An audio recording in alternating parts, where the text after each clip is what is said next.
A minha nação é Nagô, a vocês eu vou apresentar. A minha nação é Nagô, Eloiá! Epa, ei! Você falasse um pouquinho aí da tradição do maracatu e o que você vê diante desse quadro aí nosso aqui do Centro-Oeste. Boa tarde, pessoal. Então, eu tenho sempre, em todos os lugares que a gente passa, sempre são as mesmas, são muito interesses. Os problemas são muito parecidos, são muito interesses. Eu sou hoje coordenador geral da Nação do Maracatu Porto Rico, que é o Manifesto Popular de Recife, Pernambuco. Mas hoje, Maracatu, como eu tenho dito nos lugares que passo, Maracatu hoje é um patrimônio vivo e material do Brasil. Não é uma propriedade só de Pernambuco, é uma propriedade de todo o Brasil. Em Pernambuco nós temos dois tipos de maracatu. Temos o maracatu de baque solto e temos o maracatu de baque virado. O maracatu de baque solto é um maracatu orquestrado e de origem indígena. Nasceu na zona da mata, na zona rural. E é um maracatu que tem na sua maior personagem de performance os caboclos de lança, e muito conhecido no Brasil e no mundo inteiro. Esse é o maracatu de baque solto. E temos o maracatu de baque virado, que é o maracatu ao qual eu nasci dentro do maracatu, é de origem africana, que é ligado diretamente aos terreiros de matrizes africanas, conhecido mais popularmente como Xangô de Pernambuco.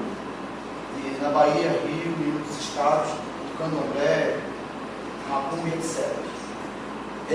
O maracatu passa por vários problemas. A grande vantagem na fala de vocês, que eu estava aqui só observando, é que a gente, graças a Deus, e graças a todo o segmento religioso do nosso povo acreditou e não desistiu, existe a questão da resistência. E a grande resistência nossa foi não permanecer na união com a Igreja Católica. Foi isso aí que nos fez ser o que o maracatu é hoje. Se a gente permanecesse nessa união com a Igreja Católica, seríamos escravizados até hoje. Como a Igreja Católica escravizou todo o nosso povo. E quem mais escravizou o nosso povo foi a Igreja Católica. Se hoje aqui vocês não têm aqui a grande madre da Irmandade Simbélica, que mais representou o nosso povo negro, a Igreja Católica é a grande responsável por isso. Porque se ela quisesse, nada disso teria acontecido. A gente tem lá no Recife também a Igreja do Rosário, que foi uma das igrejas que, antes de ser construída a Igreja do Rosário, era o cemitério de escravo. Cemitério não, era um buraco. Nós temos no Recife também chamado a Cruz do Patrão. Você chega no Recife, tem o Marco Zero. O Marco Zero é onde era vendido e oferecido na sua melhoria como cavalo, os nossos irmãos e antepassados.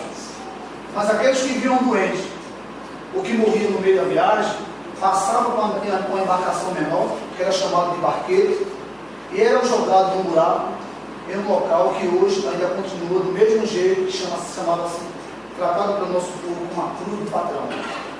Esse local, ele é policiado e governado pelo pessoal da Petrobras, porque próximo a esse local tem vários barris antigos e é uma área de grande periculosidade, então a gente prefere não se mexer nada.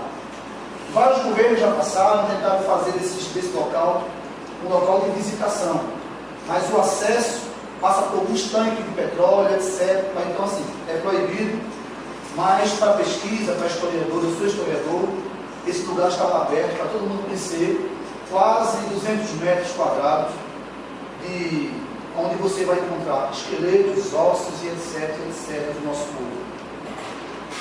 E não muda, a história não muda, gente. Só que, onde era o buraco e onde enterrava o nosso povo, que eram chamados de cemitério, a gente conseguiu fazer a nossa igreja não ser um buraco. E foi aí onde essa igreja era onde, infelizmente ou felizmente, por que ou infelizmente? Porque o nosso povo não foi respeitado pela grande sociedade do nosso governo. Para frequentar e para ser cidadão e para ter alma, teria que se converter à Igreja Católica. Se você não fosse convertido, você não tinha alma.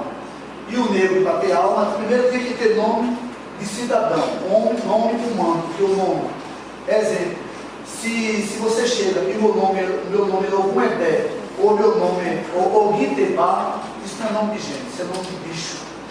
Você vai ser chamado de João, ou de Antônio, ou de Maria, e ao mesmo tempo tem que ser batizado na igreja católica, para poder ter alma, porque negro não tem alma.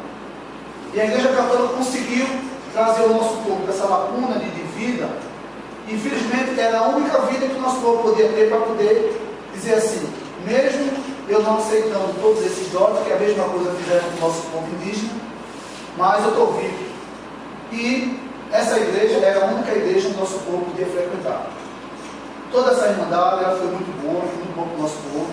Ela despertou uma grande válvula de escape, porque através das grandes festas católicas, que o povo de terreiro poderiam sair dos seus povoados para ir para as cidades, tocar o seu tambor e dançar em homenagem para os grandes povos, para o grande governo, a Santa Católica, que na verdade nós não estávamos tocando para a Santa Católica, nós estávamos tocando para os orixás, porque todo o trabalho era feito para eles. E se o terreiro não podia tocar, eu teria que ir para as ruas tocar. E esse manifesto, que era chamado do Rei do Congo, que era uma releitura do que acontecia na Mamadoinumi, a mãe África do Lucum, quando acontecia na mãe África, né, levou essa mesma releitura para dentro do Recife e para dentro do Brasil. Porque você acabou de colocar esses manifestos que iam para as ruas em datas de manifestações de santos católicos, aconteceu em todo o Brasil. E em Pernambuco não foi diferente. É por isso que você chega no Rio de Janeiro e Bahia, 2 de fevereiro é o dia de Iemanjá. No Recife, 2 de fevereiro não é o dia de Iemanjá. Iemanjá, no Recife, é 10 de dezembro, é 8 de dezembro. Então cada cidade mudou, porque a gente só podia ir para as ruas quando a igreja católica tinha algum evento. Porque se batesse o tambor na rua, era proibido, que era coisa do Satanás. E com certeza, o governo, junto com toda a proporção da igreja católica, foi quem mais matou e quem mais perseguiu o nosso povo. Eu digo a vocês, porque quando formar história, quando historiador e ter vivido toda essa vida, eu tenho várias edições, vários registros de microfilmatos, de perseguições, de ordem. Vou dar um grande exemplo para vocês. A minha mãe é a grande matriarca do nosso Maracatu. É uma Elorixá, ela tem 78 anos. Minha mãe foi a última rainha coroada dentro da igreja Rosário dos Pretos. Por quê? De 80 para trás, só era aceito rainha de Maracatu. E Maracatu só era aceito como um manifesto realmente do carnaval. E que tinha que ter uma autorização do Centro Folclórico de Pernambuco ligado às matrizes de Deus. Que era a igreja do Nossa Senhora do Rosário. Minha mãe foi coroada em 80. Depois de 80, depois da grande represália que tivemos em 78, de 75 a 78, em 80 veio a grande libertação. A libertação não, desculpa, a grande autorização dos maracatus poderem realmente voltar a tocar. Ou os maracatus não, dos terreiros voltarem a desenvolver suas entidades e seus trabalhos religiosos. Quando minha mãe foi coroada em 80, em 81, foi proibido para ser visto pelo grande clero. Todas as coroações de rainha e rei de Maracatu é proibido dentro da igreja. Minha mãe coroou a rainha Marivalda, ela foi coroada na frente da igreja de portas fechadas, porque não abriram as portas. Vocês podem depois procurar aí no YouTube, tem um documentário Rei Congo da BBC de Londres, ano 92. Minha mãe coroou as 2 princesas do Maracatu na frente da igreja, porque o padre não foi autorizado de coroado dentro da igreja. Então minha mãe hoje viva, ela é a última rainha coroada. Aí se pergunta, mas se vocês não queriam nada para a igreja, então por que vocês tinham que levar para a igreja? Porque era uma tradição. Hoje eu, na coordenação, não faço mais. Se eu quero coroar uma rainha de um rei, eu coroo dentro do meu terreiro. Sou babalorixá, sou sacerdote, tenho poder para isso, e eu só devo satisfação, eu só devo carinho e respeito aos meus orixás, não devo nada à igreja. A igreja que me deve por tudo que fez para o nosso povo. Não só a mim, mas a tudo que aconteceu em Pernambuco, a gente automaticamente só culpa a igreja. Porque se vocês hoje, o rapaz colocou muito bem, para o Maracatu poder ter um lugar ao sol, ele se desvinculou totalmente de todos os manifestos católicos. Todos. Então o Maracatu hoje está no mundo. Só comentando uma questão dessa relação com a igreja. Porque, geralmente, as irmandades, elas faziam os templos de Nosso Senhor do Rosário. E aí, na medida do tempo, os escravos compravam aquele terreno, faziam edificação, faziam a sua festa. Na medida do tempo, a igreja dava um jeito que a irmandade passasse aquela propriedade para eles, e aí, no momento que passava, eles iam e arrebentavam tudo. No Cerro, Minas Gerais, acho que é uma das poucas igrejas feitas por escravo que não foi doada para a igreja católica. A igreja do Cerro de Nosso Senhor do Rosário é da Irmandade. Então, o que acontece lá, por exemplo, quando você passa, tem um dízimo na igreja e tem aquela oferta, uma sacolinha. Se é feita a oferta, na quarta-feira, que é na igreja de Nosso Senhor do Rosário, ela é da Irmandade de Nosso Senhor do Rosário. E o padre, ele participa da festa do Rosário, mas ele não tem, a Irmandade lá teve a característica de manter uma certa independência. Então ela não doou o templo, então ela pôs algumas restrições, né? Mas no geral, todos os templos foram doados para a igreja. Eu aqui dou para a igreja, a tendência deles é acabar com a festa do Rosário e deixar só. Na Minas aconteceu igual ele falou aí mesmo, ó. A porta fechada com os parentes da minha mãe lá. Acontece muito isso. A gente somos artistas populares, a gente tem que. Eu não uso muito esse adjetivo porque a questão de artista popular, porque a grande sociedade, a grande massa, vê a gente como termina virando pejorativo. Sabe? Artista popular é pejorativo. Felizmente é pejorativo. Porque parece que a gente tem na testa. Pobre. Sabe? Não, porque quando ele colocou aqui que ele se emocionou, o governo já acha que já veio pedir. Pobre é uma desgraça. Quem está pensando, não, toca o seu Zezinho, eu queria deixar popular. Fecha a carteira, fecha a gaveta, tira a água, porque esse pessoal ou vem com fome ou vem com sede. É outra coisa não. Eu não vejo que é um grande historiador, não vejo que a pessoa representa um grande nome na cidade, não vejo que muita meninada se conhece a sua história, porque são os grandes responsáveis, são os grandes artistas populares. Não vê o trabalho social? Não, o trabalho social ali na cultura popular, não se envolvendo. Trabalho social, eu nem coloco trabalho social, porque o sistema não conhece social, só conhece o sistema capitalista. O sistema social, o sistema não conhece. Quando ele conhece o sistema social, com certeza, ele está te dando para depois tirar o dobro lá na frente. Então, quando eu coloquei essa base, então nós trabalhamos em vários projetos. O primeiro projeto, desvincular a crença religiosa de povos de matriz africana. Com o governo, aconteceu em 1889 em Pernambuco. Depois da grande libertação, que foi o grande dia da mentira, 1º de abril, devia ser 13 de maio, 1º de abril. Entendeu? Depois da grande mentira, né? Em 1889, a primeira coisa que a gente fez foi pegar a figura do rei do Congo e mandar ele para o inferno. Porque quem era a figura do rei do Congo? Era uma pessoa que levava todo o que o nosso povo ia fazer, ele levava para o conhecimento do governo. Era uma pessoa que era contratada pelo governo, vivia entre nós. Se a gente precisava bater um tambor, avisar para ele, que ele ia avisar para lá, para dar autorização. Simplesmente era mais um chaveiro do presídio, mas era um cara que vivia na Casa Branca. Então, para ele, a gente era negro e ele não. Aqui, ó, ele é negro, não sou. Tá bom. Então, essa é a figura do Congo. E ele, infelizmente, era o grande representante da sociedade negra em Pernambuco. Não sei se em outros estados foi diferente. Em Pernambuco era assim. Então, em 1889, a primeira coisa que o nosso povo fez foi: não existe mais, a queda do rei do Congo. Quem vai comandar o nosso povo? Na sua comunidade, no seu povoado, existem. Seu nome? Dute. No seu povoado existe seu Dute e Dona Maria. Ela é a benzedeira, ela é a parteira, ela é a rezadeira. Ela é que cuida de todos os filhos das crianças. E ele é o cara que educa, que tem a cultura, que traz, que faz.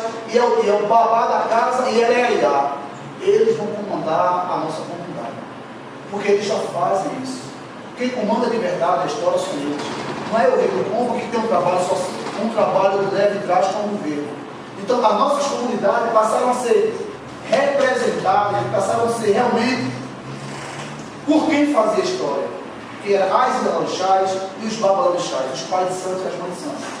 Porque era uma história de religiosidade, de sincretismo religioso, de povos de matriz africana, uma releitura da Mãe África ao Brasil, claro, tudo muito dentro da oralidade, uma história oral, e passou a ser representado. Foi aí onde veio a agilidade. Vai ter a data, vai. Então a gente aproveitava. Vai ter a Nossa Senhora do Carmo, quando é? Dia 8 de dezembro. Vamos fazer um trabalho, vamos tocar para Iemanjá. Por quê? Aproveitando que a cidade está em festa, eles não vão estar puxando, pegando o nosso saco. Então vamos fazer a festa da gente para Iemanjá. Então, enquanto a igreja estava fazendo a festa na cidade, para Nossa Senhora da Conceição, que é 8 de dezembro, nós estávamos fazendo nossas obrigações e tocando para o Orixá e Iemanjá. Enquanto as igrejas faziam seus cortejos com o andor da Santa pela cidade, a gente pegava a nossa panela de Iemanjá, o nosso presente e ia para o mar. Foi aí onde a gente começou a festa de Zelar, a nossa aqui. Dentro dessa proporção de festa, surgiu os manifestos, que quando iam para a rua, eles não eram chamados de terreiro de candomblé. Esses nossos manifestos, do tocar na rua e poder desenvolver a nossa identidade religiosa, muito policiado e muito vigiado pelo governo, era chamada de maracatu. Maracatu quanto pejorativo, não maracatu coisa boa. Bagunça, coisa de negro, arruaça, a polícia não precisa vir para aqui acompanhar o mundo da gente não. Fica de olho naquele negócio, daquele maracatu ali, que vai sair coisa boa, um bocado de negro, sabe? Onde tem negro tem porcaria. Vai sair merda ali. Então vai para lá, cuidado que ali vai ter confusão. Porque maracatu é esse nome de bagunça. E era assim que o nosso povo era visto. Mas mesmo assim a gente resistia. Passou a viver dentro do carnaval do Recife, do carnaval de Pernambuco. Vamos se filiar ao carnaval, vamos, porque vai ter uma subvenção para sair. Se vai ter projeto, vai ter subvenção. Se vai ter subvenção é dinheiro. Então, que ter pouco ou muito, vai estar lá, em cima da ferida. O governo não quer sair de cima, porque a gente vai sair. Não gosto, bem que não gosto, mas estamos vivos. E a gente sabia que se a gente passasse a ser o calendário da cidade do carnaval, eles não podiam proibir. Aí passaram a deixar o maracatu quanto manifesto popular, manifestação popular, e na data de 70 até 79, entre 2 em 2 anos, 3 em 3 anos, proibiram o candomblé mais uma vez. Muitos terreiros foram fechados, muitos dos artefatos do sincretismo apreendidos, quebrados, queimados. Aí sim surgiu, em 54, surgiu a grande ideia do nosso povo, a gente muita gente. É o que eu digo, o negro é o seguinte: se der perna para a gente andar, a gente não anda não, a gente voa. A gente voa que não tem espaço no ar para segurar a gente não. Foi o que a gente fez, tudo bem. Já que a gente não pode tocar o tambor no terreiro, eu vou fazer o maracatu. Vou pegar o meu. Quer ter no terreiro ali? Eu tenho 2 atabaques, tenho um bom, eu tenho 2 garrafas furadas e tenho um bocado de panela para tocar cadinho. Tá bom. É isso aí que eu quero mesmo. Vamos para a rua agora? Porque não, maracatu, não é shampoo não. Pega uma rainha logo, pega uma neguinha essa aí. Ela vai para mato? Não. Quem vai sou eu, a mãe de santo. Eu sou a Iá, eu vou de rainha. Então bota a coroa na rainha, bota a coroa no rei, vamos botar uma roupa da cor, porque vai ser engraçado. Vai ser lindo. Realmente é engraçado, imagina. Todo mundo tocando, debaixo de um pai, uma ombrela, um rei e uma rainha negra, representando a corte de Portugal, olha que desgraça. sistema. Eu sou o governo, eu estou lá no governo. Que desgraça. Mas é um negócio para rir, vamos rir. Enquanto eles riam, a gente se organizava. Por quê? Eram convidados outros povoados. E a gente ia crescendo, e eles achavam que enquanto eles pensavam que era uma brincadeira, para a gente não tinha nada de brincadeira, era tudo muito sério. Porque era bem dentro que a gente não podia se manifestar nos terreiros, porque o candomblé, a macumba, o catimbó era proibido, o maracatu não era. Então, entre um mês e outro, o maracatu estava na rua tocando. E virava uma festa para eles, porque um bocado de negro, pintado de branco, com roupa da corte, com peruca loira. Isso é uma palhaçada, mas é engraçado ver um bocado de negro, ver um bocado de macaco pulando para cima e para baixo e tocando. Vamos embora. E a gente aceitou tudo isso. Tanto é que todos os artefatos nossos, quem colocava no nome é dele. Os grandes exemplos é, nós temos as alfaias. As alfaias é um instrumento de origem totalmente europeia. A alfaia é um instrumento de origem africana. A origem africana, a alfaia, são nossos tambores, aqueles de corda. Eles são de origem totalmente europeia. Ele vem da faia e do alfaiate. Quem é que construía as grandes roupas de grife, de luxo, etc? Eram os grandes alfaiates na época. Só que as nossas alfaias, elas passaram a ser confeccionadas nos barris que vinham com os tecidos. Porque esses barris, ele não juntava bicho. E os barris que vinham com carne, com bacalhau, não podiam aproveitar porque apodrecia. E por apodrecer, esses barris, que é da madeira faia e que era para os alfaiates, a gente ia para os alfaiates, pedia os barris, porque não se aproveitava, e dali, do bojo, a gente fazia os tambores, que eles passaram a chamar de alfaias. Mas, de dentro do terreno, do sincretismo, da religiosidade, de todo um segmento histórico, eram os atabaques, que faziam parte do terreiro, que iam para as ruas representar os nossos antepassados e os nossos orixás. As alfaias foram um instrumento criado para gritar mais alto. Porque o tambor é a grande comunicação para os nossos orixás e para os nossos antepassados. Aí criaram os tambores alfaias, os atabaques foram ficando esquecidos, começando a usar os cascos de guerra que é usado nas grandes guerras, né, europeias, etc, etc.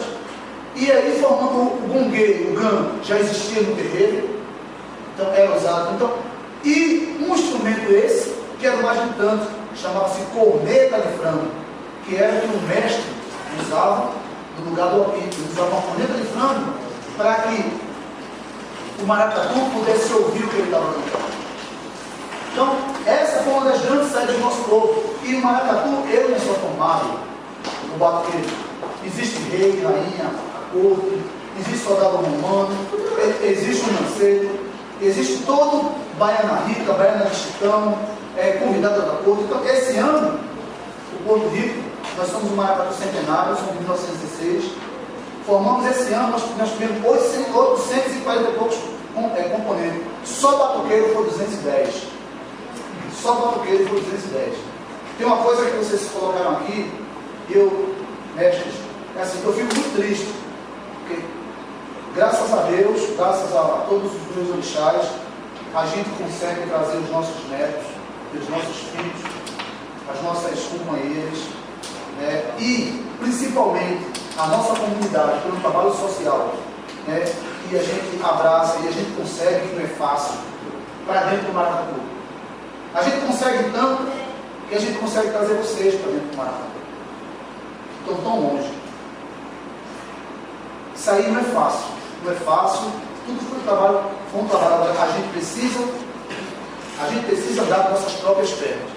A gente precisa, eu acho, né, da pouca experiência que eu tenho, vocês precisam andar de vocês. Que venha uma pessoa só. Que venha um turista. E só tenha vocês aí na cidade, em alguma praça. Mas que seja de vocês. Primeiro ano não tem nada, não tem não. Mas nós temos água da torneira e açúcar em casa para fazer um doce de farinha. Nós fizemos a nossa festa. Fizemos. Segundo, tem o quê? Já veio uma latinha de arroz, já veio para quem tem farinha, açúcar, tem arroz. Daqui até chegar um prato completo a gente consegue. mas eu acho que vocês têm que ter a festa de vocês. E se desvincular totalmente de festa de qualquer coisa da cidade. Se o prefeito quiser, sabe por quê? Tem até uma saída para eles, o governo. O governo é uma desgraça. Rapaz, essa festa já tem. O governo político. Já tem. O governo, quando eu digo governo, eu já falo da família, né? Quando eu falo pai e mãe, eu já falo da família. Ah, não pode ajudar você porque eu já estou ajudando não sei o que da cidade. Nesse mesmo dia vai ter, vou falar assim que eu não sei o que vai acontecer. Nesse mesmo dia eu vou ter que ter armário, vou ter que ter geladeira, vou ter que ter fogão e eu vou ter que ter panela. Não vai dar para uma TV, uma tela plana para a sala. Então vamos ficar pontuando, porque senão não vai ajudar. Se você fizer uma festa sozinho, uma data só vocês, ele não vai ter essa saída. E outra coisa, aqui tem que ir um vereador, não tem? Já pega um vereador para ele fazer um projetozinho, uma emenda, para colocar como uma data de responsabilidade da prefeitura. Eu já dou o toque de você. Já peça um vereador para ele fazer uma emenda, para fazer um projeto de emenda, para que a data de vocês seja reconhecido pelo município. Porque aí ele não vai ter uma saída de dizer assim, não vou poder ajudar. Porque é reconhecido pelo calendário da eleição da cidade.